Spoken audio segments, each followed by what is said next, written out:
जय माँ काली। भारत माता की जय। भारतवासियों, सबसे पहले तो मैं जो मेघालय पे वीडियो बनाया था, मेघालय की पुलिस की तारीफ में, वहाँ के मुख्यमंत्री जी की तारीफ में, उस वीडियो पर मुझे बहुत ही लोगों ने प्यार दिया है। उस प्यार के लिए मैं आप सभी लोगों का बहुत बहुत धन्यवाद करता हूँ। इसी तरह से आप अपना प्यार मुझ पर बनाए रखिए। लेकिन मैं आपको एक बात बताता हूँ, मैं पढ़ा लिखा बिल्कुल नहीं हूँ। मैं सिर्फ अनपढ़ गंवार हूँ, 5 क्लास पढ़ा हूँ। लेकिन ये पता नहीं मेरा शौक़ जाग गया, जो ये मैं वीडियो बनाने लग गया। समझे, शौक़ तो कभी भी कोई जाग जाता है, लेकिन मैं फिर जो दिल में आता है वही बताता हूँ। मैं कोई पत्रकार नहीं, मैं कोई बहुत बड़ी कुर्सी पे नहीं, मैं कोई अंतर्राष्ट्रीय या अंतर्राज्यीय कोई ऐसी ताकत नहीं। एक सीधा साधा गरीब इंसान हूँ जो अपनी रोजी रोटी कमाता है और खाता है, बस।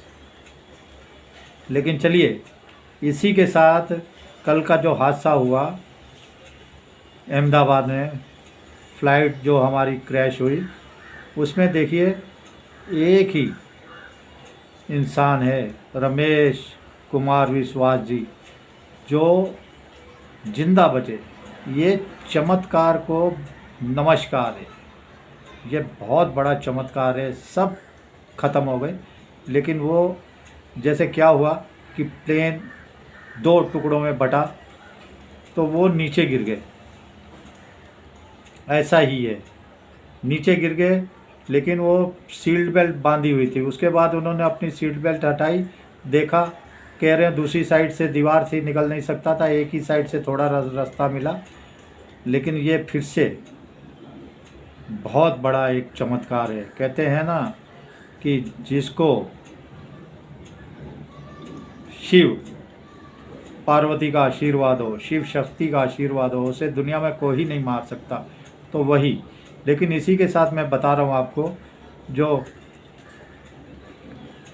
मैडे मैडे बोला गया था, मेडे मेडे मेडे मेडे मेडे बहुत ज़्यादा रिस्की वर्ड होता है। 3 बार पायलट क्यों बोलता है कि उसमें कभी मंडे सुनाई दे दे, ऐसा ही मिलता जुलता कोई, इसीलिए उस शब्द को 3 बार मेडे मेडे मेडे करके मतलब साफ समझ में आए। उसका मतलब है कि जो फ़्लाइट है उसमें या तो भयंकर आग लग चुकी है, जो जितने पैसेंजर हैं उनका बचना बहुत ज़्यादा मुश्किल है, बहुत ही ज़्यादा। या तो उसके इंजन पूरी तरह से काम करना बंद हो गए हैं, मतलब बचने की उम्मीद ही ख़त्म हो गई। तो वो जो शब्द है ना, मेडे मेडे मेडे 3 बार कहा जाता है कि कंफ्यूज ना हो उसमें। और इसी के साथ उससे थोड़ा सा जो कम रिस्की शब्द है, वो पान पान पान करके ऐसे कहा जाता है कि उसमें मतलब बचने का चांस होता है, लेकिन ख़तरा फिर भी होता है। तो उससे इमरजेंसी सारी जितनी भी है उसको। लेकिन इसी के साथ मैं कह रहा हूँ, आज देखो एक और बात आई है, हमारे एयर इंडिया के फ़्लाइट को म्यांमार में इमरजेंसी लैंडिंग करनी पड़ी। उसे भी किसी ने खतरे का सिग्नल मिल गया, किसी ने कह दिया कि इसमें भी खतरा हो सकता है। तो ये अब चलने वाला है भारतवासियों। तो ये मैं बता रहा हूँ आपको, एक छोटी सी मेरी जहाँ तक हिसाब है, ये एक बहुत बड़ी गलती जो मोदी जी ने कर दी है, ये अब उसका नतीजा भारत को भुगतना पड़ेगा। मैं आपको बता रहा हूँ, ये बहुत बड़ा नतीजा भुगतना पड़ेगा। जो ट्रंप के कहने पे वो कहते हैं हमने बिल्कुल नहीं किया, हमने अपनी मर्ज़ी से पाकिस्तान के साथ रोक दिया। ये जो रोकना है ना, ये बहुत भारी पड़ने वाला है, ये बहुत भारी भारतवासियों पड़ने वाला है। क्योंकि मोदी जी को आज तक समझ में नहीं आया, दुनिया के बड़े बड़े देश साजिशें पे लगे हुए हैं भारत को बर्बाद करने के लिए। अरे आपने इतना अच्छा मौका मिला, कैसे पाकिस्तान को, उसने तो आपके ऊपर अटैक कर दिया था, आपने तो आतंकवादियों को मारा था। आपको तो जड़ से उसको ख़त्म करने का, मिटाने का इतना सुनहरा अवसर, इतना शानदार अवसर, इतिहास में कभी नहीं मिलेगा। अब क्या हुआ, ट्रंप की बात सुन के और इतना बक्के नहीं, हमने ट्रंप की नहीं सुनी। ट्रंप से दुश्मनी, कई देशों से दुश्मनी, पाकिस्तान तो है ही दुश्मन, चीन तो है ही दुश्मन, तुर्की तो है ही, लेकिन कुछ नहीं सीखे मोदी जी 11 साल में। इतना घमंड, मैं पहले बहुत बार कहता हूँ, बहुत भयंकर घमंड मोदी जी को छाया हुआ है, और अमित शाह को तो उससे भी भयंकर घमंड छाया हुआ है। इसका नतीजा भारतवासियों को भुगतना पड़ेगा। एक मैं छोटा सा आपको बता रहा हूँ, ये देखिए इज़राइल ने कल ईरान के ऊपर हमला कर दिया। कल क्या, आज ही रात को सुबह ही पकड़ो, ईरान के कई परमाणु ठिकाने ध्वस्त कर दिए इज़राइल ने। उसके अंदर उसने इस्लामिक रेवोल्यूशनरी गार्ड्स की जो चीफ है कमांडर हुसैन सलामी, उसको मौत के घाट उतार दिया, ख़त्म कर दिया उसको। और ईरान की मीडिया ने भी ये बात मान ली, अल जज़ीरा ने भी कह दिया साथ में कि ईरान के प्रमुख परमाणु जो वैज्ञानिक है, समझे, मोहम्मद मेहदी तेहरानची और उसके साथ फरदून अब्बासी, ये दोनों भी मारे गए हैं। इसके साथ ईरान का जो आर्मी चीफ था ईरान का जो आर्मी चीफ था वो मोहम्मद बागेरी को भी मार गिराया है। और इसके साथ ही कई वरिष्ठ अधिकारी थे जिनको मार गिराया है, और कई परमाणु वैज्ञानिक भी इसमें मारे गए हैं। आपको पता है कासिम सुलेमानी को तो, चीफ कमांडर को तो पहले ही इज़राइल ने मार दिया था। तो इस ऑपरेशन को इज़राइल ने नाम दिया ऑपरेशन राइजिंग लायन।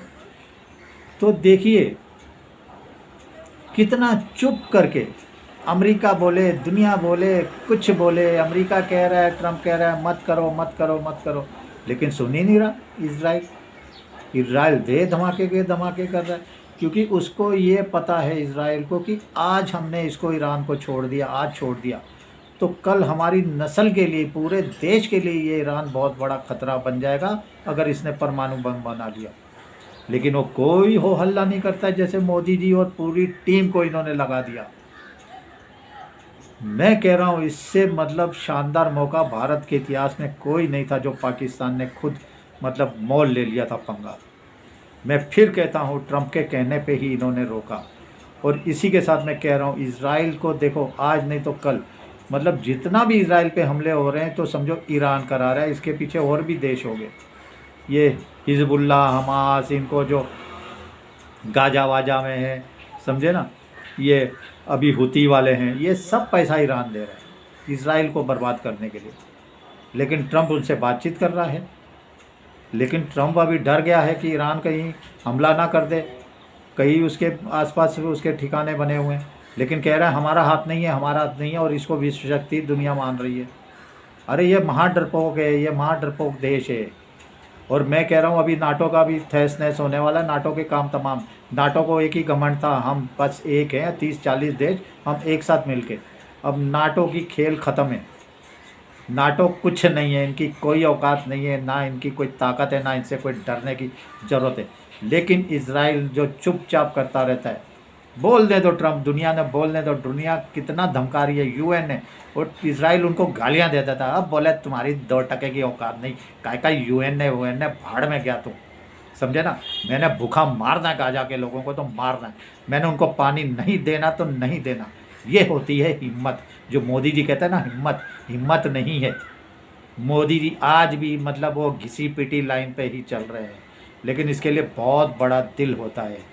चलिए भारतवासियों, वीडियो लंबा हो रहा है, मैं कहता हूँ अभी चुपचाप करके काम करना है, लेकिन ये मौका गंवाना नहीं है। इसके बाद एक और चांस, पाकिस्तान को जड़ मूल से नाश जब तक नहीं करेंगे तो भारत में ऐसे कांड होते रहेंगे, ज़िंदगी भर 100 साल तक होते रहेंगे, उसको कोई नहीं रोक सकता, क्योंकि कई देशों का सपोर्ट है उसको, चीन का, तुर्की का, अमेरिका का भी सपोर्ट है, समझे ना। तो ये बहुत बड़ा मोदी जी ने गलती किया। इजराइल से सबक सीखना चाहिए।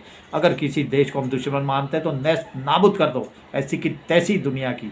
अरे हम 5 साल बाद ग्रोथ कर लेंगे, 10 साल बाद, लेकिन एक मेन दुश्मन जो हमारे दिन रात रोकता है उसको जड़ से ख़त्म करना तो बनता ही है। लेकिन एक बार फिर से मेघालय के लोगों ने जो हमको प्यार दिया, मेघालय पे बनाने वाली पुलिस की तारीफ़ करने वाले जो वीडियो को, मेरे सबको एक बार फिर से दिल से प्रणाम नमस्कार। चलिए, भारत माता की जय। जय श्री राम, जय श्री हनुमान, वंदे मातरम, जय हिंद, भारत माता की जय।